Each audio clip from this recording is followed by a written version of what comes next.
असतील असतील नाही म्हणत नाही, ते कुठे हिमालयात असतील, भूमिगत असतील, आणखी कुठे असतील, पाण्याखाली असतील, अनेक प्रकारचे सावरे आहेत. डोंगरात बसले असतात, गुहेत बसले असतात, मला माहिती. परंतु आपल्याला माहिती असलेली, आपल्याला ज्ञात असलेली आणि आपण तिथे जाऊ शकतो अशी एकमेव समाधी आहे आपल्या हिंदुस्थानमध्ये, ती म्हणजे राघवेंद्र स्वामींची, जी संजीवनी समाधी सजीव आहे आणि ते सदैव बसलेले आहेत आणि तिथे येणाऱ्या भक्तांचं दुःख दूर करतात. तो कोणी असो भक्त, कारण की त्याची श्रद्धा नसेल, परंतु श्रद्धेने जरी आला तरी त्याची सेवा केली तर त्या सेवेचं फळ त्याला मिळतो.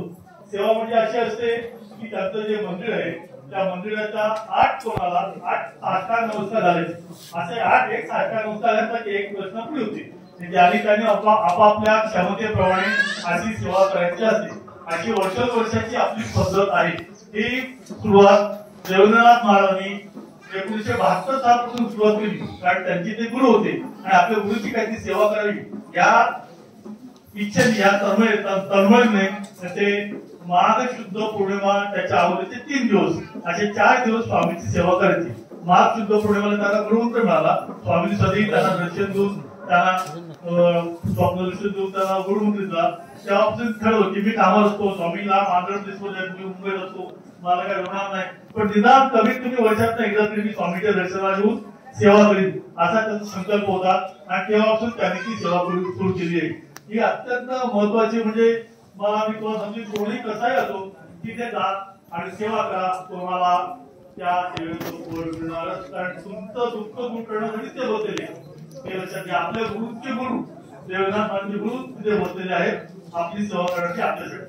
तर आता मला असं सांगायचं आहे की ह्या वर्षी पण आपण तिथे सेवा करणार आहोत.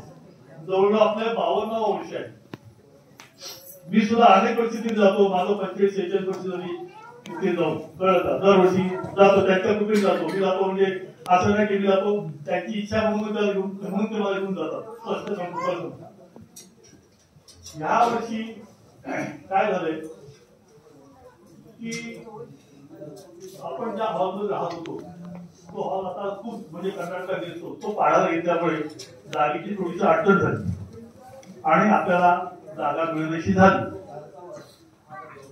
परंतु आपले काही भक्त तिथे गेले असताना त्यांना ठीक या गोष्टी कल्पना आली आणि त्यांनी चौकशी केली, तर त्याच्या लक्षात काही गोष्टी आल्या की त्या बरोबर नव्हत्या, काही चुकीच्या गोष्टी झाल्या होत्या काही लोकांच्याकडनं, म्हणजे फूट पाडे लोकांच्याकडनं. काही लोक आपली संस्था आहे आणि एवढी मोठी संस्था असताना तिथे जसं आपण म्हणतो की गाव तिथे तसं काही फूट पाडे लोक, काही विरोध लोक असतात. त्यांनी त्या दिवशी काही हालचाली केल्या आणि आमच्या लोकांना तिथे हॉल मिळाला नाही.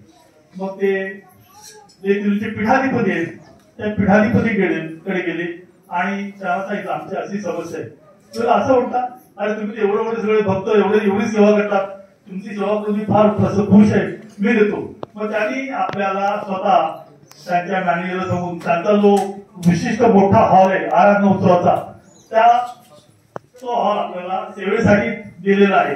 कळलं का? म्हणजे पीठाधिपती म्हणजे आपण स्वामी समजतो आणि स्वामींच्या कृपेने आपल्याला तो हॉल मिळालेला आहे. त्या हॉलचं नाव आहे परिमला निलया हॉल, म्हणजे स्वामींच्या मंदिराच्या अगदी बाजूलाच आहे. कळलं का? अशी आपली एक चांगली सोय तिथे प्रत्यक्ष पीठाधिपतींनी केलेली आहे.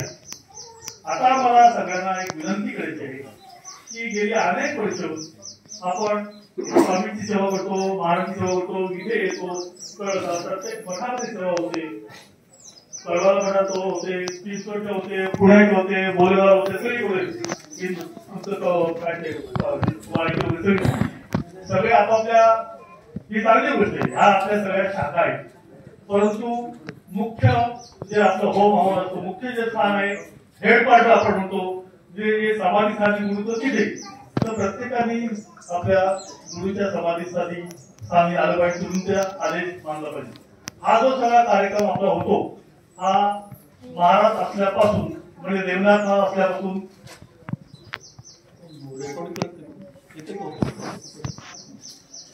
हा कार्यक्रम नवनाथ देवस्थान सेवा मंडळ ट्रस्ट ह्या झेंड्याखालीच होतो. सगळे कडचे वडील येतात आणि तिथे आपल्याला सामील होतात आणि आपण एक दिलाने कार्यक्रम करतो. पण कार्यक्रम करणारी मुख्य संस्था कोण आहे? नवनाथ देवस्थान गव्हर्नमेंट ट्रस्ट. जेव्हा देवनाथ महाराज एकटे होते आणि त्यांच्यावर फार थोडी पाच दहा माणसं होती, तेव्हा कोणताही मठ नव्हता, तर कोणती शाखा नव्हती, कोणती ब्रँच नव्हती. ठिकठिकाणचे लोक यायचे आणि महाराजांच्या बरोबर सेवा करायचे. ते कोणाच्या आधिपत्याखाली करायचे? देवनाथ महाराजांच्या. आताचा कार्यक्रम सुद्धा देवनाथ महाराजांच्या आधिपत्याखाली त्यांच्या संस्थेतर्फे होणार आहे. एक लक्षात घ्या, फूट पडणाऱ्यांसाठी मुद्दा सांगतो, जास्त स्पष्ट बोलत नाही. जे नवीन लोक आहेत त्यांना त्या वाद येतात, वाद असतात, सगळीकडे असतात, त्याच्याबद्दल नाही. परंतु वाद सगळ्यांनी विभावले. देवेंद्रनाथ महाराज, राजेंद्र स्वामी, कानिकनाथ महाराज, देवेंद्रनाथ महाराज स्थापन केलेली संस्था नवनाथ देवस्थान ट्रस्ट, कळलं का? आणि वैता अदत्तपीठी त्यांनी स्थापन केले, अलग स्थापन केलेलं आहे, अलग चालू केलेलं आहे. आज एवढं वर्ष 50 वर्ष जास्त वर्ष अलग चालू आहे, कळलं का? हे सगळी त्यांची कार्याची अंग आहेत आणि हे कार्यासाठी त्यांनी निर्माण केलेलं आहे. तर ह्या गोष्टीला आपण मान दिलाच पाहिजे. महाराजांचा आदेश आहे कि इस पीठ के सामने सबको झुकना ही होगा. ह्या पीठाचं पावित्र्य, ह्या पीठाचं महत्व आणि ह्या पीठाचं जी सत्ता आहे ना, ती आबाधित आहे. ती आदिनाथाकडे आलेली सत्ता आहे. त्या आदिनाथाचं पीठ आहे द्वैतादत्त पीठ. तर ह्या पीठातून कोणी असं आपण मी खूप छान आहे, मला खूप चांगलं समजतो किंवा आणखी काय कोणती घमेट असेल, कोणाचं काय असेल, वाद असेल, ते तसं काय मला घेऊ नका. कृपा करून आपल्या डोक्यातले हे सगळे भ्रम काढून टाका आणि स्वामीजींच्या पवित्र भूमीवरती,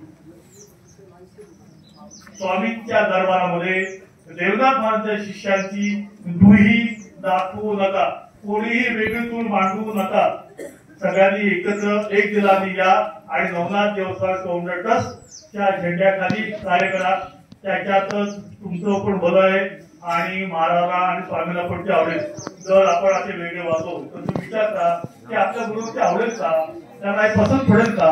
नाही तर मग काय होईल, कळलं का? आपण सगळे भक्त आहोत, भक्ताकडनं चुका होऊ शकतात, पण तुम्हाला सावध करायचं काम मी आज प्रामाणिकपणे आणि अत्यंत नम्रपणे करतोय. मी काय कोण तुमच्या मोठ्या योग्यतेचा नाहीये, परंतु आज भाई आता माईक आहे आणि सिद्ध देवनाथ महाराजांच्या सिद्ध ध्वनीसमोर प्रामाणिकपणे मनापासून तळमळीने विनंती करतो की सगळ्यांनी कृपा करून मंत्रालयाचा कार्यक्रम एक दिनानी, एका खांबाखाली, एका भेटण्याखाली आणि एका हवन कुंडाची करा. कोणीही वेगवेगळे राहायला जाऊ नका. ते महाराजांना जर नाही आवडलं तर मग काय होईल याचा विचार करा, कृपा करा. भक्ताने भक्तासारखंच राहावं आणि आपली भक्ती वाढवावी. ज्याला वाटत असेल की आपली भक्ती कमी होत नाही, प्रामाणिकपणे त्यांनी सद्गुरूंना विनंती करावी की सद्गुरू महाराज माझी भक्ती वाढवा आणि माझ्याकडे चुका होऊन देऊ का. सद्गुरूंना प्रार्थना करा की माझ्याकडनं कुठली चूक होऊन देऊ का. मी सुद्धा करतो. सद्गुरू माऊली काय तुला हस्ती माझ्याकडनं आणि इतरांच्याकडनं त्या क्षमा करा आणि स्वामींच्या कृपेने, स्वामींच्या इच्छेने सगळ्यांनी एक दिलानी मंत्रालयाला सेवा करावी अशी मी सगळ्यांना विनंती करतो. आदेश आदेश. जय सद्गुरू, जय स्वामी, जय बाबा. आदेश.